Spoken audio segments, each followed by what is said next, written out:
Hi, my name is Lydia. Welcome to my channel. Thank you so much for clicking on this video. If you are interested in true crime like I am, I hope you click subscribe and stick around. A special hello and thank you to my returning subscribers. I am so happy to have you here. And thank you so much for your nice comments these past few videos.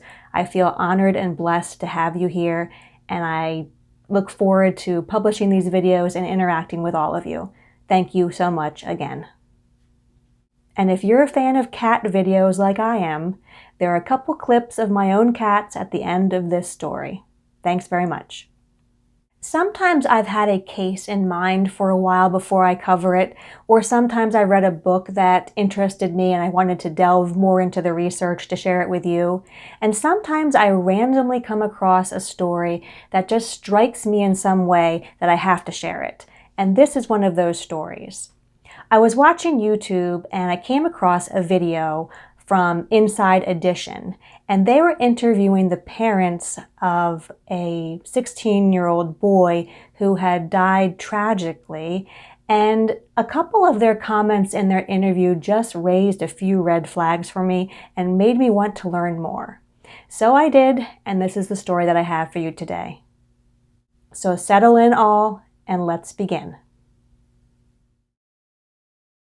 On the afternoon of March 28, 2019, in the town of Hudsonville, Michigan, which was a suburb outside of the city of Grand Rapids, 16-year-old Samuel Koets was alone in his backyard.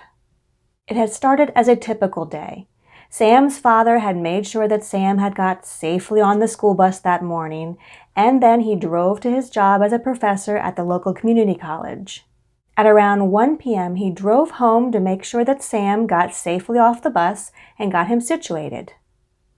Sam wanted to go outside, so Sam's father let him out on the back deck to just occupy himself and have fun. Then, leaving Sam alone on the back deck, he drove back to his job at the community college to resume his day. Sam's mother was home also, but she was upstairs sleeping in the bedroom after working a long overnight shift at the local hospital where she worked as a registered nurse. Sam's father said that he had gone to wake up his wife, telling her that Sam was home and that he was leaving to go back to work. He told police later that he had expected his wife to wake up and to take care of Sam, but in court it was revealed that that was not the whole truth. Even so, Sam's father expected his two daughters to be arriving home from school shortly, and they would be able to check on Sam when they arrived home, checking in on Sam until either his wife woke up or he came home from his job. So at the beginning of the story, you may have noted that I mentioned that Samuel Koets was 16 years old. However, Samuel was a severely autistic child, and being home alone in his backyard was a very big issue for someone who had severe autism. His pediatrician put his cognitive reasoning and thinking at about a 2-year-old level. Sam was nonverbal, he was not toilet trained, and he needed constant supervision. But Sam Koets was also a valuable human being. He was a handsome boy with a big smile, and he loved life. He enjoyed water, and he loved to look at animals. He liked to spin in circles for hours at a time, his sister said. He was a generally happy boy, and he was loved by his family and his teachers and his friends. His uncle would say that Sam was happy in his own way, and even though he didn't communicate as normally as other people around him did, he still loved life, and he was well loved by all who knew him. Family and friends called him Sammy. But someone who thinks and acts like a 2-year-old does, even though that their technical age is 16, still needs supervision. He needed constant care, and Sam was all alone in his backyard that chilly afternoon in the month of March. In fact, it would later be revealed that Sam was often unattended in his house and in his yard. One neighbor who lived 4 houses down from the Koets family said that she would often see Sam running away from home and wandering the neighborhood. She said that Sam was a fast runner, and she said that one time the police had pulled into her driveway looking for the boy. Sam had been found wandering the neighborhood multiple times. And a few times when he had wandered alone onto neighbors' property, 911 had been called to come help him. Later in court, it would be shown that Sam was prone to wandering, and, quote, there was a well-documented history of that in the sheriff department's records. Sheriff's deputies documented at least 15 incidents involving the teenager. In some instances, he would run around naked, or he would go into water at parks. Like I mentioned before, Sam loved the water, and in warmer months, I'm sure that he enjoyed the family's circular above-ground pool that was situated in their backyard. I'm sure he loved to swim and splash with his two sisters and his mother and father. It's always fun to have a backyard pool.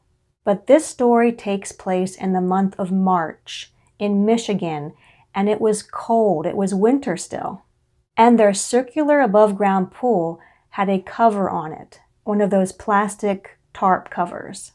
It had been stretched across the top of the pool, but the weight of the rainwater and the melted ice and snow from that winter had collected into a big pool of water on top of the cover. And in the middle where it sagged, it was so full of water that the depth reached about 4 feet. And that water was full of ice chunks.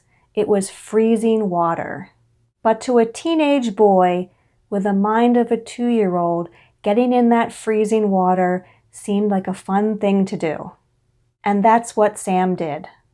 Like I said, this above-ground pool was situated on a slope in the backyard, so that one side of the pool only rose about a foot off of the ground, and the other side of the pool was lower on the ground. So getting in from the top side of the pool was very easy for Sam to do. He just climbed up and over and got into the pool on top of the cover. And that's where his sisters found him when they arrived home from school later that afternoon.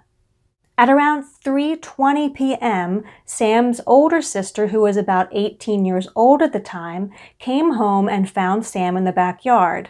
She went inside and yelled for her mother, but there was no answer. Her mom was probably still sleeping, and Sam's sister had things to do, so she left. Later, she would report to the police that Sam was often home alone at that time.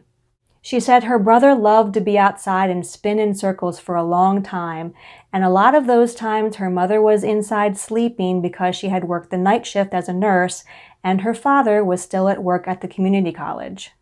At around 4 p.m., Sam's younger sister, who was 13 years old at the time, came home from school and she saw Sam in the pool. In court testimony, a detailed timeline of the next 45 minutes would emerge as shown through text messages between Sam's 13-year-old sister and her father. At 4:10 p.m., Sam's father texts his youngest daughter asking if she was home yet. And when she replied that she was, he texted back, "Okay, would you make sure Freak is okay? Is Mom still asleep?" Now later, the father would say that the word freak was just a harmless nickname that they had given to Sam in the loving manner, but that definitely gets a side eye from me. At 4:11, 1 minute later after that first text, Sam's 13-year-old sister sends her dad a photo of Sam in the pool. The father responds with a text saying to get Sam out of the pool and to pull him out if she had to. At 4:13 p.m., she texts back saying that Sam was now in the middle of the pool and she couldn't reach him, and he did not want to come out. She said that she thought Sam was stuck. And it would make sense that Sam was stuck because both of his arms were pinned to his sides. He was in the middle of the pool with no use of his arms to get back out. Now, it was typical for Sam's arms to be bound to his sides. As an autistic person, it was a comfortable position for him to be in. It was also a safety measure that the family typically used to help Sam not hurt himself or hurt others, as he was sometimes prone to do. He often had at least one of his arms pinned to his side using an elastic waistband, as his mother would demonstrate in that Inside Edition interview, or using a buckled life jacket. way he liked it. He liked his arms bound like this.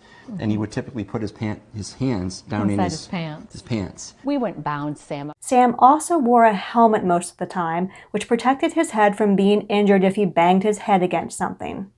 So it makes sense that Sam was stuck in this pool. Both of his arms had been restrained when his father left him on the back deck of the family home before he went back to work. So it was common knowledge that this was the case with Sam's arms. Even if he had wanted to get out of the water, he would have a hard time doing so. Sam's father responded to his daughter with another text telling her to yell at Sam to get out of the pool and to come to the side so she could help pull him out. However, the 13-year-old responded with another photo of Sam showing her dad that Sam was now in the middle of the water in about chest-deep high icy water, and he was showing no signs of wanting to get out. But again, Sam is thinking like a 2-year-old, and he's not understanding the potentially dangerous situation he is in the icy water. The father responds again with another text to the 13-year-old daughter, telling her to, quote, pull his testicles out. He also asks if her older sister is home to help. The 13-year-old responds no, and she says again that she's unable to get Sam out of the pool. So the father responds again, telling her, finally, to go get her mother for help. At 4:27 p.m., 15 minutes later, the father texts the daughter asking if Sam was out of the pool. There was no answer. And at 4:44 p.m., 15 minutes later, Sam's father texts his daughter again, asking her what's going on. Again, there was no answer. At no point during this entire text exchange between father and daughter did the father mention at any time for his daughter to call 911 for help, nor did he call 911 for help, nor did he even ask her to go get her mother for help until 20 minutes had gone by. He had known that his son was in that icy, freezing water for at least half an hour before he required help from the mother to go get her son out of the pool. Finally, however, a call did go into 911 dispatch, but it was not from Sam's father requesting help from the community college. It was from Sam's mother, Michelle Koets. She was home, and she had found her son unresponsive in their backyard pool. Hudsonville Sheriff Deputy Eric Smith was the first responder on the scene. Sam Koets had been pulled partially from the pool, but not all the way. Smith helped the mother pull Sam completely out of the pool, and he began to administer CPR. But the attempts to revive Sam were unsuccessful. Samuel Koets, 16 years old, was dead. What happened next was a nightmare. My daughter woke me up and said, Mom, Sam's in the pool. I had my nightie on yet and jumped into the pool and said, Sam, come on, get out of the pool. And his fingers were yellow. Paramedics were unable to revive Sam. It was later estimated that Sam Koets had been in the icy water, the icy freezing water, for at least 1 hour. The medical examiner said that he had died of cold water drowning, which suggested that hypothermia possibly could have played a factor in his death. The parents of Sam were Timothy and Michelle Koets. The couple had lived at their house in Hudsonville, Michigan for at least 20 years, and they were relatively happy. They had 2 daughters, and they had their son, Sam. Michelle Koets was a registered nurse who worked at the local hospital during the overnight shift or the third shift, and her husband, Timothy, worked at Grand Rapids Community College as an associate professor in the computer science department. He had started teaching at the community college in 1996 as an adjunct professor, and he was hired as a full-time faculty member in 2007. He was also an author of several computer programming books. At the time of Sam's death, he was teaching 9 classes, including computer programming, computer science, database design and development, and web application programming. Immediately after Sam's death, an investigation was begun looking into the circumstances of his death. It seemed to be a case of negligence at the very least, but the investigators wondered if something more serious had been going on in the family home. And as the investigation got underway, the Koets' 13-year-old daughter, the daughter who had been texting back and forth with her father, she was placed in foster care. That was in the month of March 2019. In an article I read in October 2019, the daughter was still in foster care, and she was expected to appear at a family court hearing to determine where she would live after that. After Sam's death in March, one of Timothy Koets' students felt so badly for Timothy and his family that he started a GoFundMe page in order to raise funds for Sam Koets' funeral expenses. Now, according to one website, Timothy Koets earned a base salary as a professor of about $93,000 a year, and Michelle, I'm sure, earned a healthy salary as a registered nurse. But I guess they needed assistance in the funeral expenses? Going along with the GoFundMe page, Timothy also sent out a letter to all his students explaining the situation of what happened with his son. The letter stated this: I wanted you to know this because the report went out on the news that an autistic boy was discovered by someone and that relatives were at the house at the time. It makes it sound like he wasn't being watched by anyone. The reality was, my daughter knew what was happening. Sam climbed in the pool and she did her best to try and get him out. We always have somebody watching our boy. But it wasn't meant to be, and now Sam is home with the Lord, free from the dreaded autism that frustrated him all of his life. Within the letter, Timothy also added that after life-saving measures had been conducted for nearly 90 minutes, hospital personnel had suggested that they terminate aid for Sam, ultimately leaving the decision up to the parents. And Timothy wrote in his letter, I told them to cease, and then I knelt down, held my son's hand, and I wept. The student who had organized the GoFundMe page was a little confused and concerned because details in Timothy's letter and in his statement to his students didn't quite match the stories that were coming out in the news regarding Sam Koets' death. According to the student, he said, quote, something didn't add up. The student was also surprised when Timothy returned to teaching only 2 weeks after his son's death. The GoFundMe page itself had been taken down by the company. A rep stated that the page had been taken down because it violated GoFundMe terms and conditions. It wasn't just Timothy's student who thought something fishy was going on with the whole story of how Sam died. Police investigators also were looking into this whole story as well. Although Timothy admitted that he had left Sam unattended outside when he went back to work, he reported to the police that he had told his wife he was leaving and he hoped that she would awaken to watch Sam. Tim woke me up and I fell back asleep.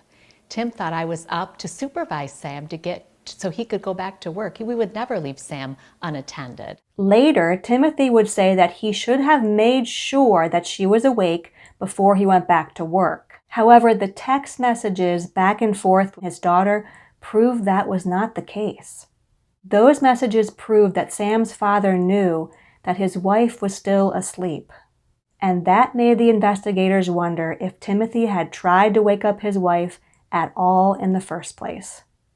They wondered if this was the normal procedure for the couple every day, leaving their severely autistic son unattended in their house or in their yard for a couple of hours in the middle of every afternoon of every school day.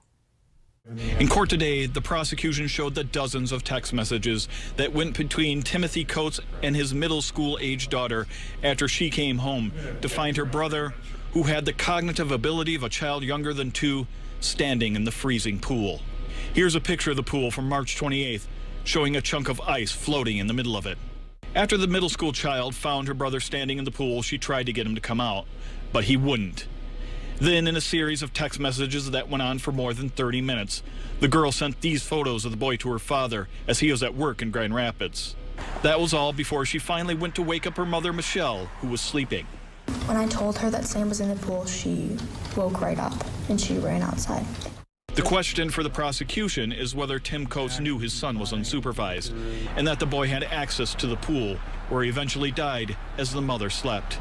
I knew that she was sleeping because my dad told me that she was sleeping.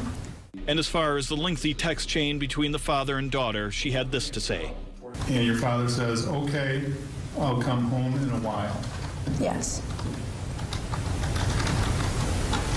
Did that strike you as odd? A little bit, because I figured that he would come home right that minute. And the discoveries from the investigation just got worse from there. Because that's when they discovered what Child Protective Services, or CPS, had long ago discovered about the Koets family and Sam's living situation. Sam's parents had a lengthy history with CPS. Already there had been an abuse and neglect petition filed in family court for Sam Koets. CPS reported that Sam's bedroom for the past 8 years was in a sparse basement with no carpet.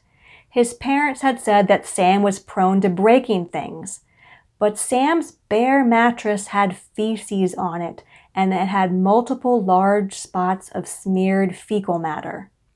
Used diapers were found throughout the room, and fecal matter was smeared on the walls. The basement bedroom had no windows, it had just concrete walls.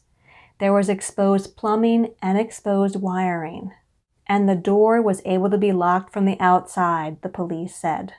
Koets is already set to face trial for involuntary manslaughter. The judge today also bound over 2 charges of child abuse and dismissed 1. But Coleman says Koets' behavior wasn't abusive. My client did not act in a reckless manner at all. The family has a history of dealing with Child Protective Services. Police say they found deplorable living conditions when searching the family home. Thank you, Judge. Tim Koets is facing up to 15 years in prison for the manslaughter charge. In October 2014, CPS substantiated allegations against the parents of improper supervision and threatened harm to then 13-year-old and 16-year-old children. At that time, CPS developed a safety plan for the boys' supervision. Multiple health safety plans were developed for the parents to use. Going further, in August 2015, safety plans were specifically established regarding supervision of Sam around water. CPS knew that there was a pool in their backyard, and it provided the parents with door alarms to help them monitor the situation at home, to make sure that Sam would not get out of the house without them knowing. But ultimately, CPS said that the parents did not use the door alarms. All of the CPS evidence and the evidence from the day of Sam's death led the investigators to believe that that day was not an unusual day in the life of Sam Koets. It was not unusual that he was left alone unattended on his back deck.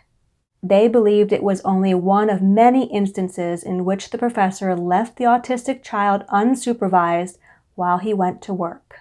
The Ottawa County Prosecuting Office stated it like this: every time Sam was left alone, it was like playing Russian roulette. Prosecutors contended that Timothy Koets was grossly negligent in leaving his son alone outside unattended before he left for work. After 7 months of investigation, the police arrested Timothy on October 24, 2019 at his workplace. He was charged with, number 1, involuntary manslaughter, which carried a 15-year felony charge. Number 2, second-degree child abuse, a 10-year felony charge. Number 3, second-degree child abuse committed in the presence of another child, a 10-year felony charge. And number 4, fourth-degree child abuse, a misdemeanor. Timothy was arraigned and he pled not guilty. If he was found guilty, he would face up to 15 years in prison. In a press conference following the father's arrest, the police had this to say: there are some very disturbing facts that I feel will become more apparent during the course of the investigation as to some of the actions or inactions by the caregivers here. And to say that those facts are disturbing, I think they rose to the level of criminal charges. And so did the prosecutor, and obviously so did the judge because he signed the warrant. Timothy was placed on paid leave by the community college after his arrest. He was later terminated from his position in January 2020. Timothy was released from jail after posting 10% of his $25,000 bond. By October 29th, only 5 days later after his arrest, Timothy's family was already online complaining to news reporters that the prosecutors were treating Sam's family unfairly. They said that both of Sam's parents took great care of him and loved him very much, which I'm sure they did. I'm sure they loved him very much. But whether they took great care of him was a matter to be disputed. Timothy's cousin said that he thought of Sam's parents as saints. The cousin also stated that Timothy and Michelle had done what they could for Sam and that they didn't want to put him in an institution. He said that they had always asked for help from government agencies, but they hadn't received enough help in care for their son at home. Timothy's preliminary hearing was December 12, 2019, in Hudsonville, Michigan. The family's pediatrician vouched for the couple. He said that both Timothy and Michelle were caring, loving parents and had always displayed appropriate behavior while being concerned with Sam's acute problems and his behavioral issues. At the preliminary hearing, Timothy's statement that he gave to the sheriff after Sam's death was also recounted by the prosecution. His statements had included the quotes, quote, "I wish I had stayed longer," quote, "I thought I woke Michelle up. I was running late, so I just took off." And at the end of his interview with the sheriff, he had stated, quote, "What's happening? Is it an accident? Are we in trouble?" The preliminary hearing had determined that enough evidence had been brought before the court, and Timothy Koets' trial was scheduled for March 2020. A few weeks later, after that preliminary hearing in December, on January 8, 2020, Michelle and Timothy Koets appeared on their interview for Inside Edition. They said that Timothy was being portrayed unjustly as an uncaring father who neglected to take care of his son. In the interview, Timothy says, quote, "I just can't believe it. I mean, 16 years we cared for that boy, and to have the prosecutor treat me this way is very, very hurtful to me." And this was the sentence that raised the red flag for me. When Timothy referred to his son Samuel as, quote, "that boy," it just seemed so impersonal. He felt that he was removing himself from the situation. He wasn't talking about his own son, dear Sam. He was talking about that boy. It reminds me of how Christopher Watts referred to his two daughters, Bella and Cece, in that famous interview on the porch that he gave after he killed them. He referred to them as those girls. Portrayed as an uncaring father and somebody that was negligent and wasn't watching him is so unfair. Unfair and not guilty is what the boy's father, Timothy Koets, has to say about the manslaughter charges against him. The 50-year-old Grand Rapids professor speaking out for the first time in this exclusive interview with Inside Edition. We've 16 years. We cared for that boy. And to have the prosecutor treat me this way is very, very hurtful to me. So the way that Timothy Koets spoke of his son Sam in that interview for Inside Edition, it just added to the disregard that it seemed that he felt for his son Sam when he called his son freak in the texts between he and his daughter. In that same TV interview, Michelle Koets said, quote, "Tim woke me up and I fell back asleep. Tim thought I was up to supervise Sam so he could go back to work. He would never leave Sam unattended." But more would come to light soon after that Inside Edition interview, and it was not going to be good for Michelle and Timothy. Later that month, in January 2020, police made it public that the investigation had discovered that both Michelle and Timothy had refilled Samuel Koets' prescriptions for months after his death.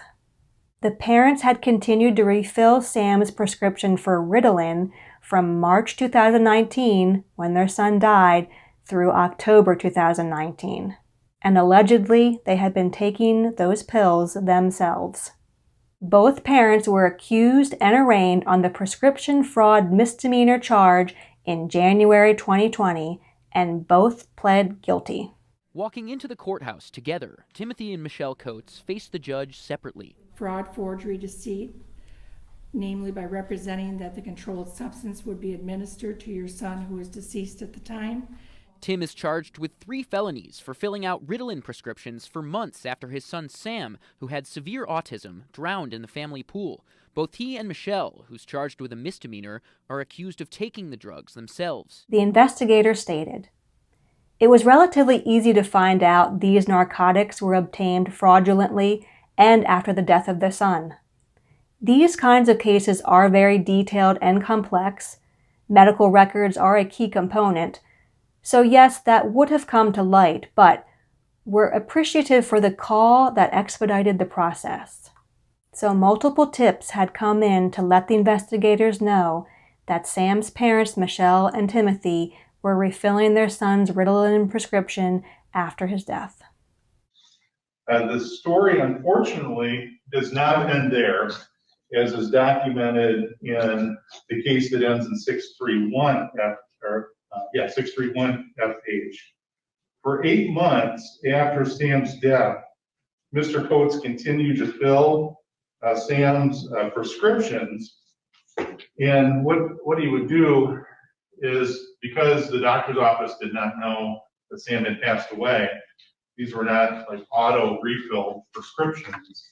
They'd have to call the doctor's office, get the prescriptions refilled, then they would be sent over to the pharmacy.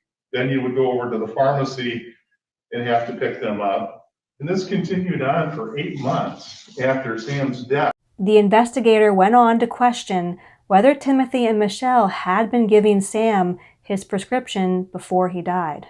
He said, "What was being withheld prior to the son's death? We don't know. Were they being withheld and taken by the 2 parents? We're investigating that now." The effects of Ritalin in non-prescription use are that it is used as a stimulant, giving the user a euphoric high, allowing them to stay alert for long periods. It also acts as an appetite suppressant. Ritalin abuse can lead to agitation, heart problems, and psychiatric complications. It can be addictive as well. Withdrawal from the drug can cause depression and extreme fatigue and weakness. After pleading guilty, Michelle Koets was sentenced on June 11, 2020 on the misdemeanor charge of obtaining a controlled substance by false representation. She admitted that she refilled Sam's prescription after his death. Michelle was sentenced to 21 days in jail and she received 1 year of probation.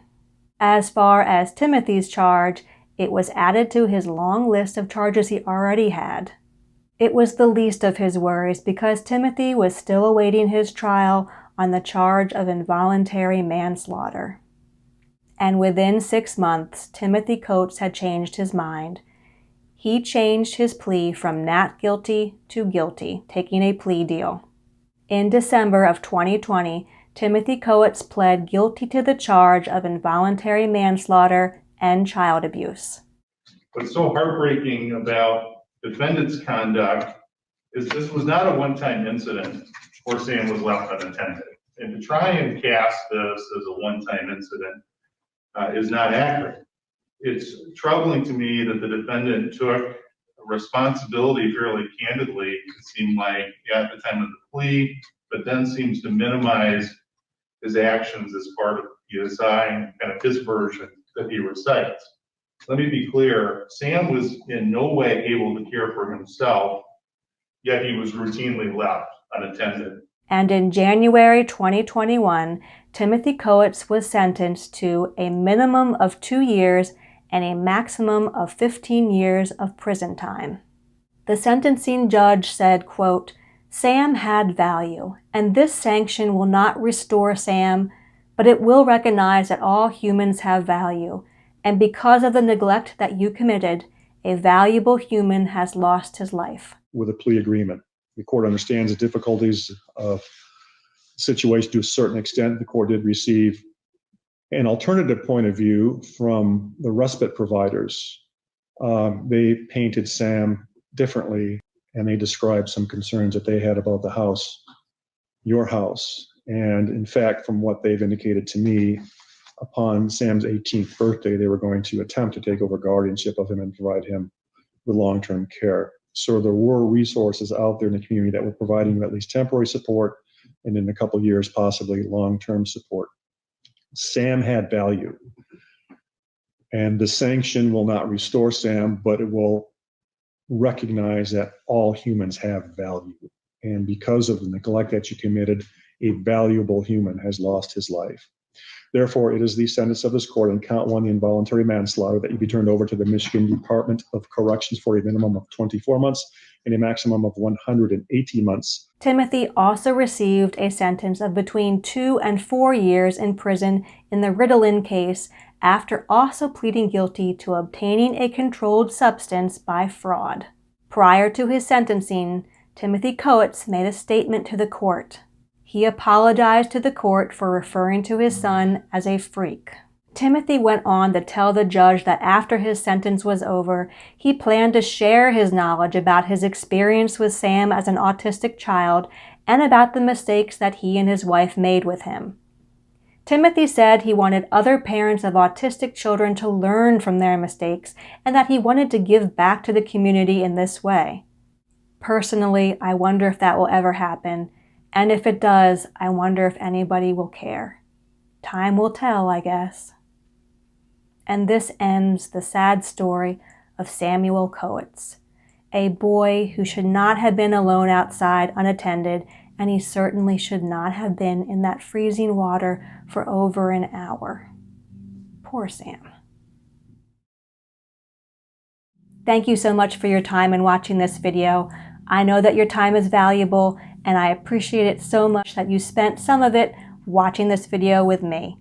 Please let me know what you thought about this case in the comments below. And if you've made it to the end of this video and you're still watching, I appreciate you even more. If you're still here, just like in my last video, if you would please put some red and black hearts in the comments below in honor of Sam. Thanks to those of you who commented those hearts in my last video. I really appreciated seeing it. And if you're not subscribed, why not? I'm sure you would love to hear more true crime stories from me, so please consider subscribing. I would appreciate it. Until next time, everyone, as always, please, please take care out there. I'll see you next time. Bye-bye.